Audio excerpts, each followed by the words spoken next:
Hello guys, day 3 at Pondicherry. నేను French కాలనీలో కొన్ని ప్లేసెస్ అయితే విజిట్ చేయలేదు. అందుకే ఈరోజు అయితే విజిట్ చేసాం. ఇంక విజిట్ చేసి వచ్చే లోపల ట్రైన్ టైం అయితే అయిపోయింది రిటర్న్ అవ్వడానికి. అందుకే రూమ్కి వచ్చేసి రూమ్ అయితే చెక్ ఇన్ చేసి రైల్వే స్టేషన్కి అయితే స్టార్ట్ అయిపోయాం. ఇంక రైల్వే స్టేషన్కి వెళ్ళి టికెట్లు అయితే ఇదే వేసుకున్నాం. టికెట్లు తీసుకున్న తర్వాత తెలిసింది ట్రైన్ అయితే 3 hours డిలే అయిందని.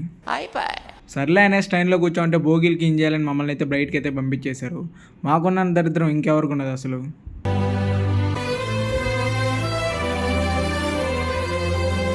ఇంక 3 hours తర్వాత ట్రైన్ అయితే వచ్చేసింది. ఇంక తిరుపతిలో స్టాప్ లేదని పుత్తూరులోనే దిగేసాం. ఇంక పుత్తూరులో చూసి 12 వరకు ఒక్క బస్సు కూడా రాలేదు. ఇంక రోడ్లో మా బతికైతే అని అనుకున్నాం. బట్ 12 తర్వాత అయితే ఒక బస్సు అయితే వచ్చేసింది. ఇంక 1కి అంతా తిరుపతికి అయితే రీచ్ అయిపోయాం. ఇంక తిరుపతికి రీచ్ అవుతానే మా ఫ్రెండ్ అయితే వచ్చేసాడు. ఇంక మా ఫ్రెండ్ వాళ్ళ రూమ్కి అయితే వెళ్ళిపోయాం. ఇంక మనోడు మేము వస్తున్నామని మంచిగా ఫుడ్ అయితే ప్రిపేర్ చేసి పెట్టాడు. ఇంకా అక్కడ ఫుడ్ తినేసి మళ్ళీ మార్నింగ్ కాలేజ్కి వెళ్ళాలనేసి కాలేజ్ దగ్గర ఉన్న మా హాస్టల్కి అయితే స్టార్ట్ అయిపోయాం. వెళ్ళేదారిలో చలి అయితే మామూలుగా లేదు అసలు. ఇంకా 2కి మా హాస్టల్స్ అయితే రీచ్ అయిపోయాం. ఇంక మళ్ళీ మార్నింగ్ లేసి ఫ్రెష్ అయిపోయి కాలేజ్కి అయితే వెళ్ళిపోయాం. ఇంక ఇలా మా పాండిచ్చేరి ట్రిప్ని అయితే సక్సెస్ఫుల్గా కంప్లీట్ చేసాం. సరే అయితే ఉంటాను మరి.